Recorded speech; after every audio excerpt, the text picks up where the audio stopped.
51 minute के भाषण में 44 बार कांग्रेस का नाम लिया। 1966, हम में से कोई शायद पैदा नहीं हुआ होगा। 1966 की एक फिल्म थी नींद हमारी ख्वाब तुम्हारे। तो मोदी जी को शायद वो फिल्म बहुत पसंद है। जिस राज्य में 19 साल से उनकी सरकार हो, वहां जब चुनाव प्रचार करने जाते हैं 51 मिनट में 44 बार कांग्रेस का नाम लेते हैं। ये क्या बताता है? यह बताता है अपनी सरकार की उपलब्धियों के नाम पे बताने के लिए कुछ नहीं है, जीरो। जहां आप सत्ता में हैं वहां भी आपको कांग्रेस का सहारा लेना पड़ रहा है। यह आपकी राज्य सरकार की हालत है, यह आपकी केंद्र सरकार की हालत है। इसीलिए कहते हैं नींद हमारी ख्वाब तुम्हारे। अब तो हिमाचल हो या कर्नाटका हो, जहां जहां पांव पड़े मोदी जी के, वहां कांग्रेस को बड़ा लाभ हुआ। इसलिए हम उनको अपना स्टार प्रचारक मानते हैं। स्टार प्रचारक कहना इसलिए अच्छा नहीं लगता कि झूठ बहुत बोलते हैं। थोड़ा सच बोलना शुरू कर दें तो हमारे वो सबसे अच्छे स्टार प्रचारक होंगे नरेंद्र मोदी जी। मध्य प्रदेश गए, वहां कहते हैं कि साहब कांग्रेस महिला विरोधी है, कांग्रेस महिला बिल का विरोध करती है। अरे साहब, कुछ तो सोच के बोलो। महिला बिल की शुरुआत किसके वक्त हुई थी? 1989 में, जब महिला बिल स्वर्गीय श्री राजीव गांधी जब प्रधानमंत्री थे, जब संसद में आया, लोकसभा में पारित हुआ, राज्यसभा में नहीं पारित हो पाया। क्यों नहीं हो पाया? वो 7 लोग कौन थे जिन्होंने महिला बिल के विरोध में वोट दिया? मैं गिनाता हूं। Number 1 Atal Bihari Vajpayee ji, number 2 Lal Krishna Advani ji, number 3 Ram Jethmalani जी, नंबर 4 जसवंत सिंह जी। आप देखिए, अभी मैंने आपको 4 नाम गिनाए, चारों कौन सी पार्टी के? आपकी पार्टी ने उस वक्त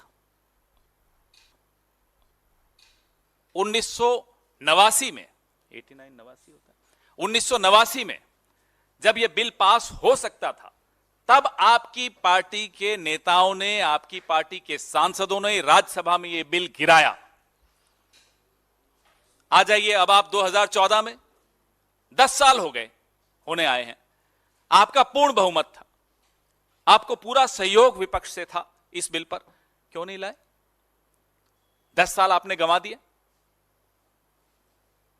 और अब जब आप लाए हो, तब भी आप 2034, कोई कहता है 2039, 10 साल मिनिमम लगेंगे आपको इस बिल को कानून बनाने में।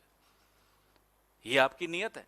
और उसके बाद आपकी हिम्मत देखो कि मध्य प्रदेश में खड़े होकर आप कहते हो कि कांग्रेस इसके खिलाफ है। यह आपकी हिमाकत है, यह आपकी हिम्मत है। यह आपको कैसे आती है हमें नहीं समझ में आता। तो असलियत आपको मैं एक एक बिंदुवार कर सकता हूं, लेकिन अब इसलिए आवश्यकता नहीं है, क्योंकि देश जैसे होता है ना कि सत्यवादी हरिश्चंद्र, कि अगर हरिश्चंद्र ने बोला तो सच है, उसका ठीक ऑपोजिट नरेंद्र मोदी ने बोला तो झूठ है। एक सर्टिफिकेट है, सर्टिफाइड लायर अगर कोई है तो माफ कीजिएगा, इस देश का प्रधानमंत्री है। आंख बंद करके बिना गूगल रिसर्च किए आपको मालूम पड़ जाएगा कि अगर देश के प्रधानमंत्री ने बोला है तो वो झूठ है। ऐसी छवि इस देश के प्रधानमंत्री की कभी नहीं थी, किसी प्रधानमंत्री की नहीं थी, ना होने चाहिए, ना होगी। The only prime minister who, I am sorry, has made himself a certified liar. If and when he opens his mouth, he only speaks lies. I've told you about the women's bill in Hindi. In 1989, when Mr. Rajiv Gandhi was the prime minister, the women's bill could have become a law. How did it not become a law? Because in the Rajya Sabha, it fell short of 7 votes. Who were those 7 people who voted against the women's bill? Atal Bihari Vajpayee, Lal Krishna Advani, Ram Jethmalani, Jaswant Singh. Out of these 7, 4 are the BJP. And in Madhya Pradesh, he goes and says that the Congress has opposed to the women's bill. I'm just giving you one example of his line. If he starts speaking a little bit of truth, he can be our best star campaigner for the Congress and for India Alliance. Madhya Pradesh में मैंने आपको जैसा बताया 19 साल से सरकार इनकी, बीच में 15 महीने हमारी सरकार थी। उस 15 महीने में कमलनाथ जी की सरकार ने क्या क्या किया? 6 लाख युवाओं को युवा स्वाभिमान योजना से जोड़ा, 20 लाख किसानों का कर्जा माफ किया, और महिला सुरक्षा के लिए जब 800 करोड़ सेंटर से मांगे वो नहीं दिए गए। क्यों? क्योंकि वो जो है ना, बिना एयरलाइंस का मंत्री, बिना एयरलाइंस का एविएशन मंत्री इस इतिहास में इस देश के एक ही है, उसको खरीदना था, उसके लिए पैसे चाहिए थे। इस देश में लॉकडाउन तक को डिले किया गया क्योंकि उस बिना एयरलाइन के मंत्री को खरीदना था। यह आपकी सरकार की, यह आपकी पार्टी की, यह आपकी मानसिकता की हकीकत है। और महिला बिल पे आप बोलते हो, जब आप बचपन में शाखा शाखा खेलते थे ना, तो कांग्रेस ने देश को एक महिला प्रधानमंत्री दी थी जो पाकिस्तान से लड़कर बांग्लादेश को आजाद करा रही थी। इसलिए आप कांग्रेस के सामने महिला बिल पर तो ना बोलें, महिला अधिकारों पे मत बोलिए। आप खेलिए बृजभूषण के साथ शाखा शाखा और करिए महिला अधिकारों पे चर्चा।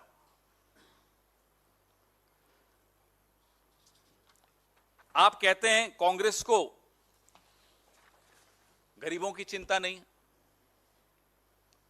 जिस नरेगा ने 23 करोड़ गरीबों को गरीबी रेखा से ऊपर लाया, उस नरेगा का बजट आपने काट दिया।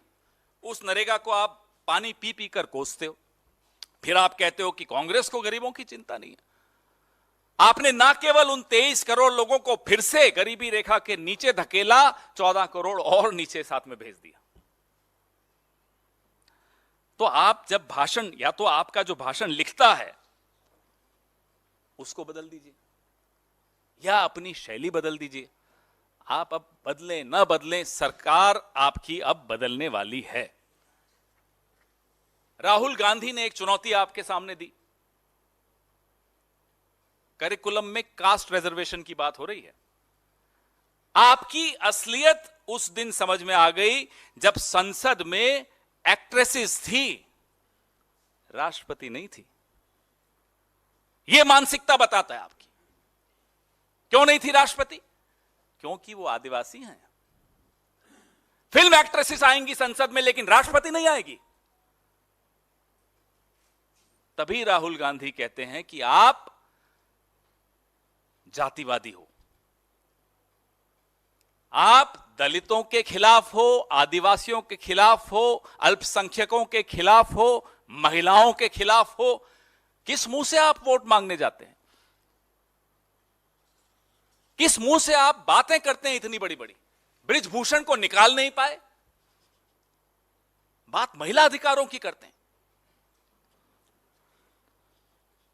राजस्थान गए साहब कल। राजस्थान में अशोक गहलोत सरकार पर बरस पड़े। खुद भूल जाते हैं कि कुछ साल पहले खुद सर्टिफिकेट दे रहे थे कि कोविड में सबसे अच्छा काम किया राजस्थान सरकार ने। भूल गए, उम्र हो गई है, भूल जाते हैं। हमारे घर में भी बुजुर्ग हैं, भूल जाते हैं। कोई बात नहीं, उसमें हम ज्यादा नहीं बोलेंगे। और 2014 से पहले के भाषण तो खुद भी भूलना चाहते होंगे वो अपने। अब की बार मोदी सरकार वाले जो नारे थे, अब ये तो चाहते होंगे बोलने। लोग कहते हैं ना कि मेमोरी बढ़ाने की दवाई लेनी है। साहब हमारे दवाई लेते हैं कि कैसे भूलना शुरू करूं। डॉलर 75 पार अब की बार मोदी सरकार, बहुत हुआ महिलाओं पर वार अब की बार मोदी। अब ये तो भूलना ही पड़ेगा इन्हें। याद आ गया तो नींद कैसे आएगी? और जब नींद नहीं आएगी तो हमारे ख्वाब कैसे देखोगे? कहते हैं कल राजस्थान में कि गहलोत साहब ने कुछ काम नहीं किया 5 साल में। 5 साल में 250 कॉलेज बता दें ये इनकी किसी सरकार ने खोले हो तो बता दें। एक उदाहरण दे दें कि साहब हमारी इस फला राज्य सरकार ने 250 कॉलेज से ज्यादा खोल दिए।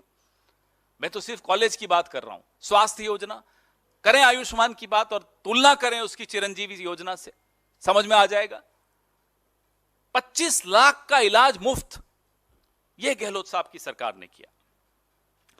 फिस्कल डेफिसिट जो राजस्थान का 9.25% था आज से 5 साल पहले, आज 3% पे आ गया। यह गहलोत साहब ने हासिल किया, यह कांग्रेस सरकार ने हासिल किया। भ्रष्टाचार की बात कर रहे हैं राजस्थान में जाकर। जिस अजीत पवार को ये चक्की पीसने का वादा करवाते थे कि जेल में बैठकर वो चक्की पीसेगा, आज वो इनके साथ बैठ के बजट बनाता है। ये भ्रष्टाचार की बात करेंगे। आधुनिकीकरण, डिजिटल पेमेंट, कल इन्होंने लंबी लंबी बातें फेंकी कि कांग्रेस ने डिजिटल पेमेंट्स में कुछ नहीं किया। यूपीआई को देश में लाने के लिए आपको नोटबंदी की क्यों जरूरत पड़ी? घर में चूहे आ जाते हैं तो क्या घर को आग लगा देते हो? भाई चूहे मारने की दवाई लाओगे, पिंजरा लाओगे, अलग अलग नुस्खे आजमाओगे। घर को आग लगाते हुए कभी सुना आपने कि चूहे आ गए घर में इसलिए मैंने घर को आग लगा दी? यह हुआ डिजिटल पेमेंट लाने के लिए नोटबंदी कर दी। बताइए कोई क्या बोले इस व्यक्ति को? अब हमें नहीं मालूम कि पूरी शाखा ऐसे ही लोग उत्पन्न करती है या ये एक अपवाद है, हमें नहीं मालूम। हम तो कभी शाखा गए नहीं, न जाएंगे। लेकिन कुछ तो है शाखा में जहां ऐसे नमूने आते हैं। घर में चूहे आ गए, आग लगा दो। कमाल है साहब। संसद की नई बिल्डिंग है, उसका एक तरह से उद्घाटन है, राष्ट्रपति को मत बुलाओ, एक्ट्रेसेस बुला दो। बताओ ये कौन इनको सलाह देता है? कहां से इनके दिमाग में ये बातें आती हैं? मनमोहन सिंह जी की सरकार, आज उनका जन्मदिन भी है मनमोहन सिंह जी का, भगवान उनको लंबी आयु दे, स्वस्थ रखे और उनका मार्गदर्शन हम सबको मिलता रहे। मनमोहन सिंह जी की सरकार थी, 60 करोड़ आधार कार्ड मनमोहन सिंह की सरकार ने बना दिए थे और आईएमपीएस सिस्टम बना दिया था। टेक्नोलॉजी तो कदम कदम बढ़ती है, स्टेप बाय स्टेप बढ़ती है। आज सारा श्रेय लेकर बैठे हैं महानुभाव। जब मनमोहन सिंह जी ने देश की बागडोर संभाली थी तब लैंडलाइन ज्यादा चलती थी, 15 रुपए प्रति कॉल मोबाइल पे होता था। मैंने भी इस्तेमाल किया है उस वक्त। 12 रुपए हुआ, फिर 10 रुपए हुआ। जाते जाते मनमोहन सिंह की सरकार 3G तक ले आई। ये बात करेंगे मनमोहन सिंह जी की सरकार की। तो जैसा कि मैंने आपको कहा कि अब सरकारी खर्चे पर जो नरेंद्र मोदी जी अब चुनावी अभियान पे निकले हैं, वैसे तो हमेशा ही चुनावी अभियान पे ही रहते हैं, फिर कहते हैं कि मैं साहब छुट्टी नहीं लेता। आप करते क्या हो जो छुट्टी लेनी पड़ेगी आपको? अपना भी मनोरंजन करते हो, देश का भी मनोरंजन करते हो, उसमें छुट्टी की क्या जरूरत पड़ी आपको? तो ये कहना कि छुट्टी नहीं लेते, चलिए हम तो खुश हैं कि आप जितना प्रचार करेंगे उतना हमारा खर्चा बचता है, हमें उतना कम प्रचार करना पड़ता है। आप ये करते रहिए और अपने गुरु मोहन भागवत से थोड़ी सलाह भी ले लीजिए, जिन्होंने बोला था कि महिलाओं को 4 दीवारी में कैद करना चाहिए। जरा उनसे भी पूछ लीजिए कि महिला आरक्षण पे उनका क्या सोच है, उनका क्या कहना है। एक हमें आग्रह आपसे करना है कि राष्ट्रपति को यथासंभव सम्मान देने की कोशिश कीजिए। मत ये याद रखिए, आपके दिमाग में जो है, आपके जहन में जो शाखा से आपने सीखा है कि वो आदिवासी हैं इसलिए उनको सम्मान नहीं देना या वो महिला हैं इसलिए उनको सम्मान नहीं देना, ये गलत है। देश की राष्ट्रपति हैं, देश का गौरव है, उनको आप सम्मान देना सीखिए।